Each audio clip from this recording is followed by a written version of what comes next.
Hey everyone, and welcome back to the Jake Hill Racing YouTube channel, where today we're doing something very different, and that is going to be in the mighty Citroen C1. So I'm really happy and proud to have Colin from Cat Driver Training. He has invited me along and asked me to come and do a film with the C1s and show you a little bit about what it's all about and how this is possibly the best way to start going racing. So Colin, come on in. Hello Jake. How are you doing? You all right? I'm very good, thank you. Awesome. So tell us a little bit about it all. How long have you been doing it, first of all, and are you enjoying it? Okay, so I'll answer the last question first. I'm really enjoying it. Yeah. And it's given me impetus to keep racing because it's good fun, big grids.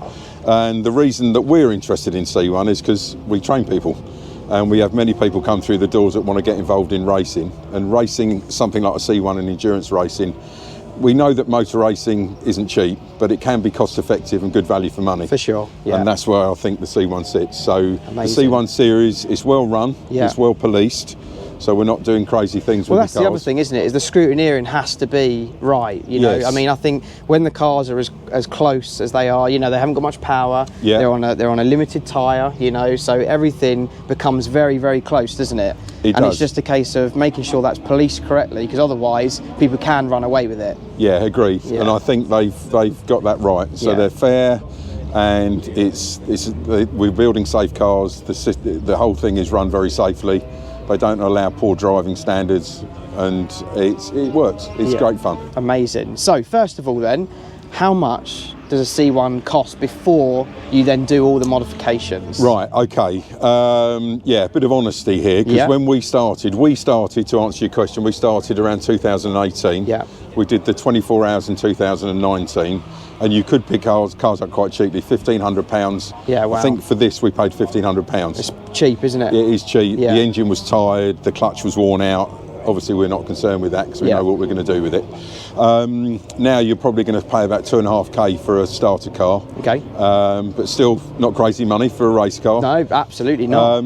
We built it with the intention of racing it and being reliable. So when Matt built the car for us, Track Toys, he built it and we put new alternator on it. We put a lot of new parts on it so that we had reliability. Perfect.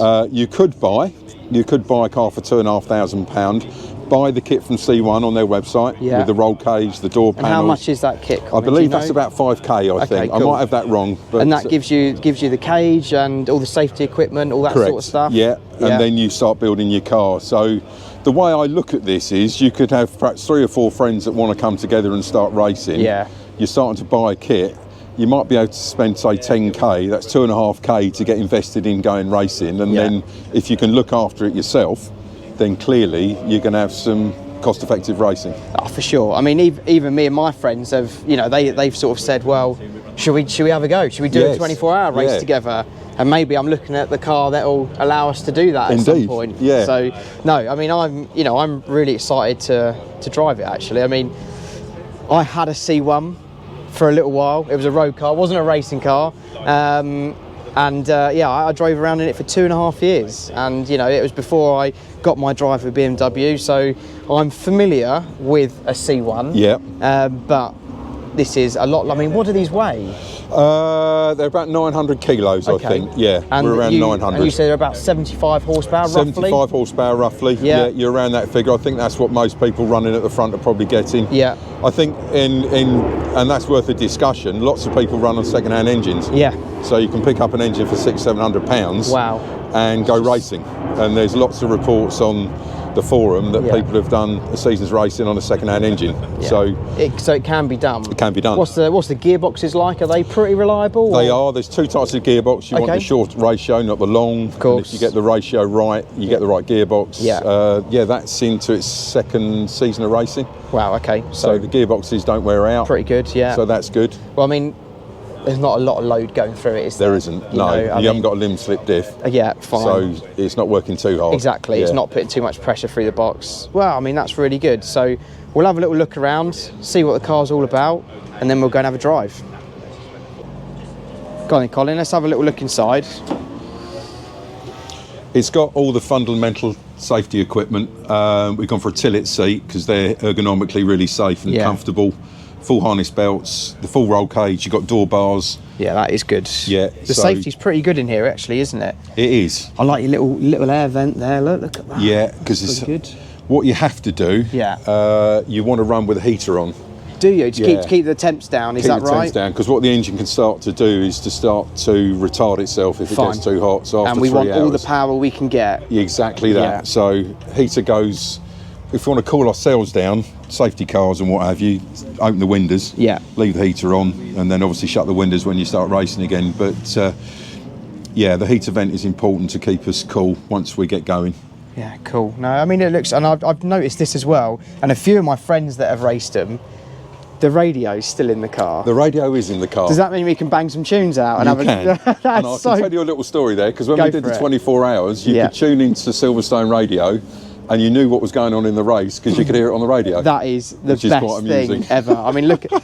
Look at that. That is a proper stereo. I remember it well. I had my aux lead plugged in when I used to have one and have the tunes going. So it's not a bad sound, actually. It's not terrible, is it? No. And the speakers are at the front, aren't they? Yeah. So yeah, they're still in the dashboard. What I will say on that point, what they've done cleverly with the rules is you can't take much off the car. Yeah, well, you can't start removing brackets and things to make it lighter. Yeah, you've got to leave all the underseal on the floor panel. Yeah, I've seen. Look at that. Yeah, so you can't acid dip it because you've got to have all this standard stuff on, and they scrutineer you for that. That's really good, isn't it? If we're looking at, it's nice just to keep it consistent because, like you say, a lot of cars, you know, you can go the full works with it. You know, I'm sure there's still a lot of weight you could take out of the car.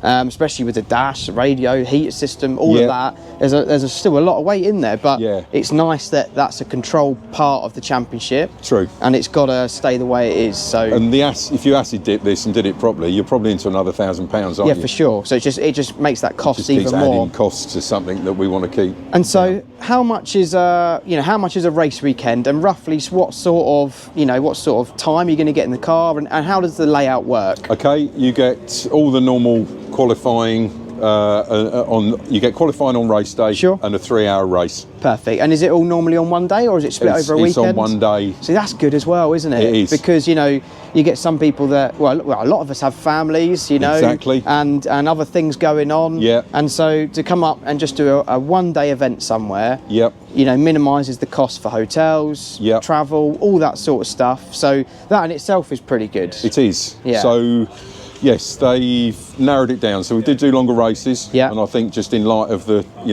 how the world is and people looking after their money, then they've rationed it down to 3-hour races. But I share it with my son, so that's an hour and a half in car. Yeah, that's so the other bit that we could touch on in terms of just people's involvement. Yeah. My grandson's been doing the lap timing with my wife. That's perfect. Joe runs us. Yeah. She works out with Matt, track toys, pit stops. Yeah. So it's a family involvement. And I think we all know motor racing can be a bit selfish, can't it, if it's just you? For sure. But we've got a family involvement now. So I'm doing it with my son, my grandson's involved. Joe manages the team. We've got a lovely team running the car, track toys, Matt and Ross and the guys. So it's a nice weekend out. That's really good. I absolutely love that. It is about keeping the family involved for sure. Yeah. And like I say, especially as it's all on one day as well. Yeah. It's not too much of a drag to get your wife or your kids up, or grandkids in your case, and just have a day out as a family and go and do some racing. Yeah. How cool is that? And what you see in the pits is that you see a lot of families in the pits around, people enjoying themselves. So I think it's very inclusive. No, that's very good. And they still do a 24-hour race for these? Not this year. Not this year. That stopped this year. There is a 24-hour race at Snetterton this year, but I believe that's run by the Citroen C1 club. Okay. And I think they've got some guest invite spaces on that. Fine. And there is also, they've invited the European C1s. Oh, cool. Which run a slightly different format. They've got 15-inch wheels. They can do an intake pack, a different exhaust. They're on adjustable dampers. Yeah. Stickier tyre. But you can obviously run in classes, can't you? Yeah. And I take it that that's what I mean. So they're going to be in a different class if you should you choose to go and do that. So event. You could. I think there's something like 12 spaces for the 24 hours for the UK cars. Amazing. Yeah. Well, Colin, thank you so much for giving us a brief synopsis of it all, and yeah, I must admit, it's cool, and you know, some of those nice features of the Championship are quite welcoming, aren't they? They are. You know, it's cheap, very family orientated. The cars look like good fun. You know, they're cheap, they're nice to build. Build quality's still pretty good. Yep. For sure, it depends on who's building it and who's running it. You know, you know, everyone will put their own take on it, but that's the joy of it. You can put your own take on it to some degree. But it's nice that everyone runs the same basics, which I think is the important bit. So, Colin, thank you very much. Thank you, Jake. So that was great hearing from Colin, and now we're going to bring in Matt, who runs the car for Colin, and he's just going to answer some of the technical questions about tyres, brakes, all those, you know, nitty-gritty things that I'm sure a lot of you will want to hear. So Matt, welcome. Hi. Thanks for having me along. Thank you. So first of all, what are they like to run? Are they pretty easy thing? Yeah, it's really simple car, really simple chassis. The key really is routine maintenance. Yeah. And keeping that reliability there, because ultimately, when you've got drivers that want to race, you've got to keep the car going for 3 hours. So for sure. Every time we have a car back from a race, we do a 2-hour inspection. Yeah. And we rely on our drivers to trust us and say, right, you know, we need to think of this. And last year, this only lasted this long, so we'll replace stuff before we know it's due to fail. Yeah, I'm sure it's a bit of a learning curve for knowing, you know, when to life parts and all that sort of stuff. That's it. And the more you run them, I mean, we run 4 or 5 of these. You get to learn, and we record hours and exactly how long things have been on. So yeah, ultimately, they're fairly easy to keep going. The tricky side is working with your drivers to work out what geo is going to work best, because that's ultimately is where your time is. Well, and that's your driver feel as well, isn't it? Some people, I guess, would quite like it quite loose or quite safe. Yeah, that's it. And there's going to be a certain aspect to make it quick. Yeah, so. And especially when you've got you know, minimum of 2 drivers, one will like one thing and one will like something else. So that gets tricky, but. Yeah, you just go with what you can really, and give them the best car you can. Cool. And so, you know, when you do a service after a race weekend, you know, what's sort of involved, and do you know a rough cost for, you know, what that sort of stuff is? I'll be honest, I don't know costs because I don't deal with that myself. That's okay. But we literally change your engine oil and filters, your gearbox oil, always brake fluid. Yeah. And that's pretty much it. You know, keep an eye on your brake pads. The inspection's like a 2-hour MOT for it, and anything we come across will change. Yeah. Colin's quite good at lifing things, so he'll do 2 or 3 races on a set of dampers and change them. Yeah. But we've got other drivers who do it more for fun, and you know, we don't change any major components. You know, a clutch is going to last a couple of years if it's looked after. They just keep running dampers it until. and springs. Yeah. So just keep it going. So I don't think there's going to be a cheaper form of motorsport. It used to be the MX-5s. But now not so much. But yeah, they're pretty robust. I mean, the fact you can hammer one round Silverstone for 24 hours without any mechanical issues. Some people do it on a scrapyard engine as well. So it's pretty impressive, really, isn't it? Yeah, it's Toyota underpinnings, and they just keep going, and they love it. Amazing. And so, you know, some of the specs, you know, what tyres do they run, and how long do they sort of last? So they run a C1 Racing Club specific tyre, which is a Nankang. Yeah. They last, depends on what you do. You can generally get 1 stint, so full tank of fuel's about 2 hours 15 minutes.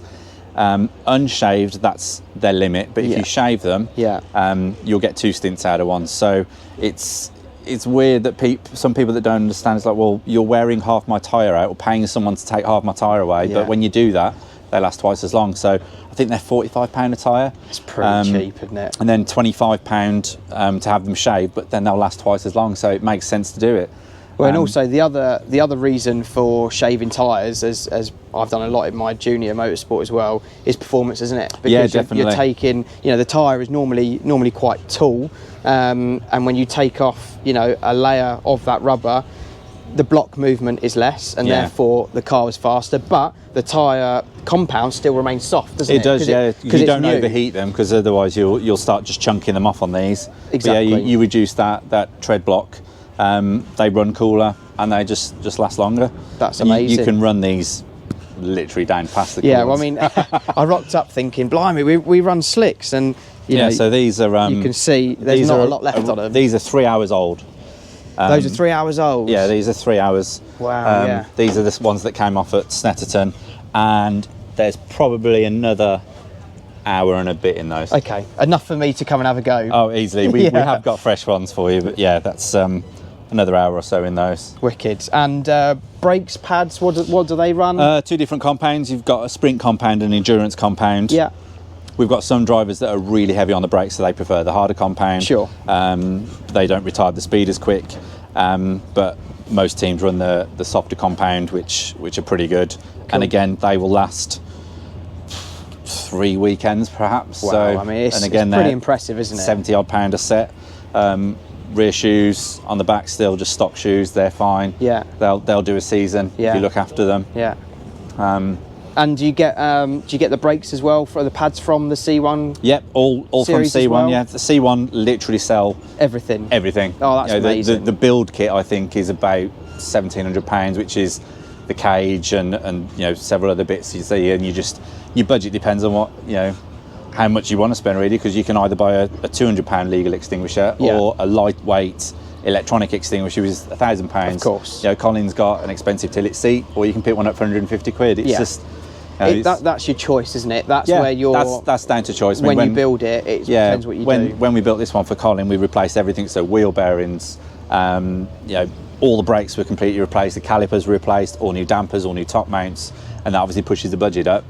But as a self build, if I was to build one myself and pick the car up and go with the basic bits, I think you could probably do it for about 5,000 or 6,000. That's very good. You're not going to win anything, I don't think, unless you're a particularly good driver. But you're definitely going to go and have some fun. Definitely have fun, and it is. They're not a quick car, but everyone I've seen get out of them, they're just hilarious. Amazing. Absolutely hilarious. Cool. Well, Matt, thank you so much. No worries. For the little sort of debrief on it all, and I'm excited to go and have a go now. So yeah, thanks, Matt. No worries.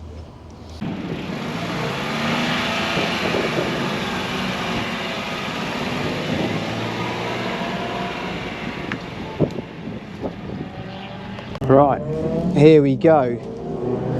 The mighty C1. Been a few years since I've been in one, but I'm sure it's going to be good fun. Seat's really nice, feels safe, belt's good.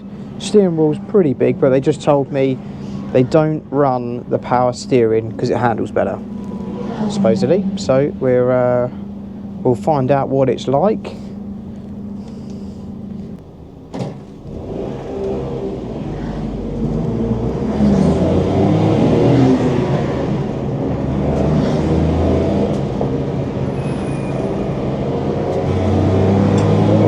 Feel the power.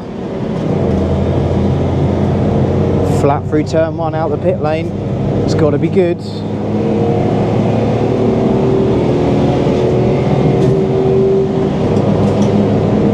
Must admit, it does feel quicker from what I remember than a road going one.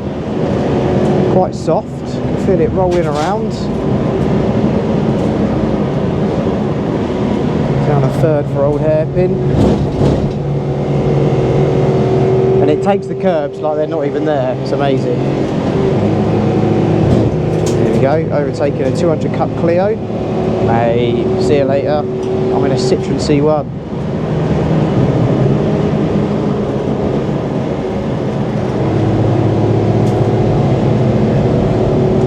Don't think there's going to be much need to brake in this bad boy. Small brake for coppice, throw it in. Mate, look at that. In the toe.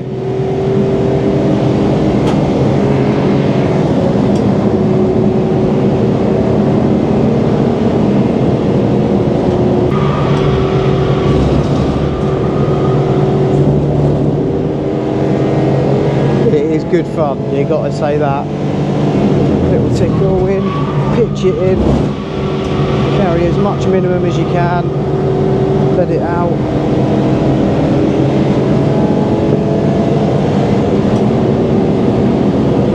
Let this, what's that, 355 Ferrari. You watch, let him go, he's going to hold me up now through the chicane. Yeah. Absolutely done me over through the chicane.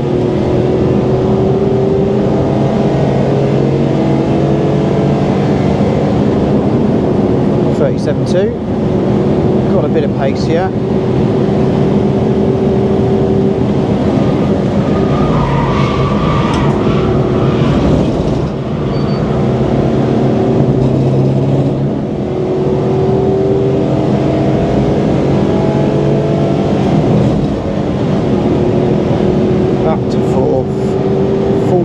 Through the craters. See if we can carry some minimum again through here.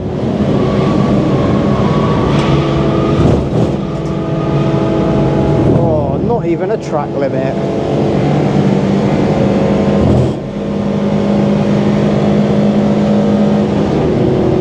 We'll try a cheeky fourth gear up change.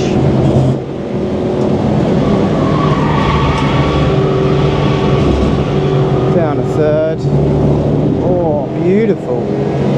It handles really well, you've got to say that.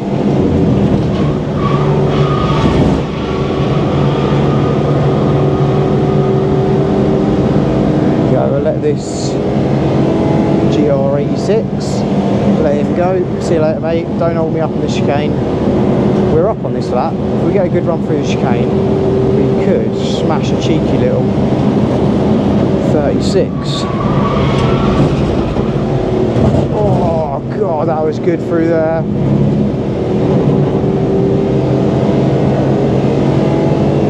What's it gonna be?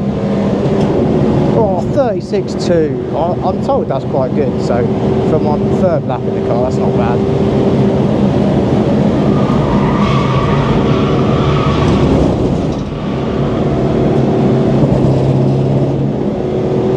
We're up again.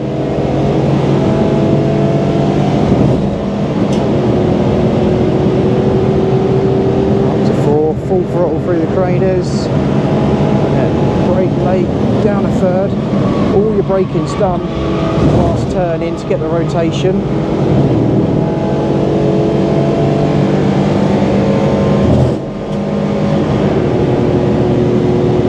I'm not sure if fourth is faster up the hill. I'm doing it just to look after the engine.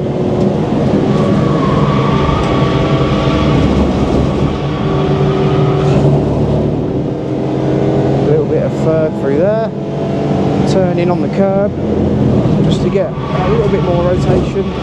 Means I can get to the throttle a bit sooner.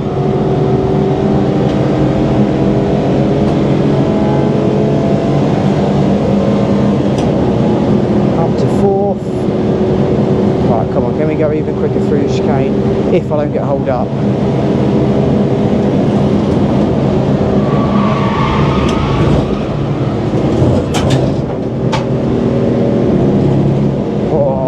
It's good. It could be 135 good. Oh, it is 35.8. Monstrous. I'll tell you what, that is that. Oh, that's a lot of fun. It really is.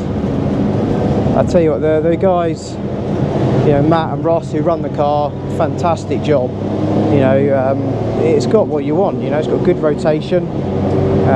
It really has.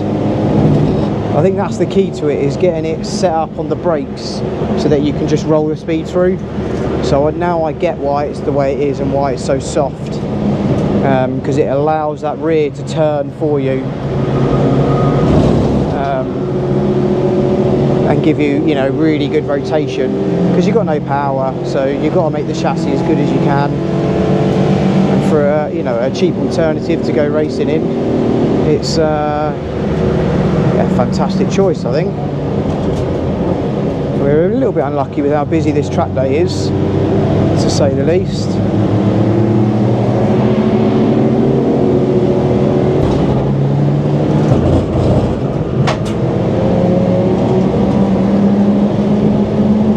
Really good fun. Got a lot of time for that.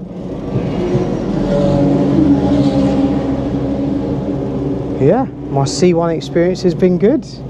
Thank you, huge thank you to Colin and all the guys at Cat Driver Training, you know, for sponsoring this video and having me along to have a go and see what we think. And yeah, I really enjoy it. Absolutely mega.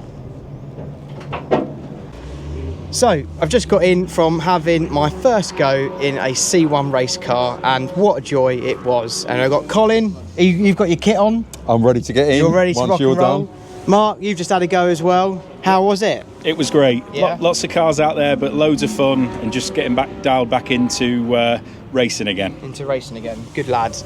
And Colin, what's the plan for today? What are you working on? That's a good question, actually. The car's just been serviced. Yeah. And we haven't really got any bedding in or work to do there, as I call it, just housekeeping. So we're racing here in a couple of weeks' time. Yeah. So head down, do a few laps, dial in, so we're ready for testing on the Friday before the race. Perfect. When's your next one? Where are we? 3 weeks away? 23rd of June. 23rd of June. A bit more, yeah. 23rd of June. Yeah, cool. Well, not too long to go. And Mark, so this is the only thing that you've raced. And how long have you been doing it for? And also, you know, are you enjoying it? That's the main thing. I think for a lot of people, you know, it's nice to hear from a novice such as yourself who hasn't done any racing prior to doing the C1 stuff. You know, how do you find it as a newcomer? So I started racing about 3 years ago, or learning to race about 3 years ago. Complete novice before that. I did about a year's worth of training with cat driver training, obviously. Learned all the core skills, the basics, just to sort of stand me in good stead. You know, we did track days, and then we moved into sharing a car, you know, doing shorter stints and just learning what it's all about. Yeah. Learning a bit of racecraft, and then I've really spent the last couple of years, I suppose, honing my own style, you know, how I drive the car, how I want to drive, and learn those sorts of things, which has been, you know, great fun. And then there's two things really. The C1 I found loads of fun, it's affordable, but it's bags of fun. Big grids, you're close with loads of cars all the time, so that's a real, you know, it's a whole host of fun. And then obviously to do it with my dad as well just adds another level of, you know, we get a boatload out of it together. So great racing, great to do it with the family, and loads of fun. I am enjoying it, yes. Exactly. I was going to say, I've met your wife Lucy and your son Jack, who are here today, and you know, it's as we said earlier, Colin, it's a proper family affair, isn't it? Yeah. You know, and I think that's super important for sure. And not many motorsport championships or series are like that. No, you know, they're not. They're really spread out, or maybe not that welcoming in certain cases. Yes. So, you know, to have that is it's important, isn't it? Yeah, and I think also because it's entry level. Yeah. And you've got professional teams. We're clearly run by a professional team. But because it's entry level, you've got people mucking in and enjoying a day out with their family, with their friends, with a group of mates. So in that respect, I think although it's very professionally run, and when you're racing because there's so many cars out there, and if you want to get to the front, you've got to work at it. But yeah. I really think it's we're saying, it's just a great day out. Yeah, it's good fun. Well, first of all, thank you so much to both of you for having me along. I've enjoyed it, and I hope you guys at home watching are enjoying, you know, seeing what the C1 series is all about, and obviously hearing from these two awesome guys at Cat Driver Training and their experience of what it's like to race in the C1 Championship as well. So thank you so much for watching. Please don't forget to comment, like, and of course subscribe if you can. Everything is welcome, and yeah, look forward to doing more like this. Cheers.